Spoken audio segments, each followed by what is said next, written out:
சீஷன் என்பவன் குருவை போலவே, சீஷன் என்பவன் குருவை போலவே தனக்காய் வாழாமல் தன்னையும் தருவானே, தனக்காய் வாழாமல் தன்னையும் தருவானே.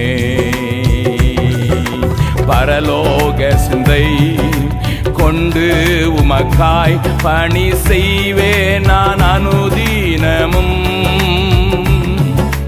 பரலோக சிந்தை கொண்டு உமக்காய் பணி செய்வே நான் அனுதீனமும். ஹல்லேலூயா ஹல்லேலூயா ஹல்லேலூயா ஹல்லேலூயா. இயேசு தாங்குவார், அவரே சுமப்பார், ஒரு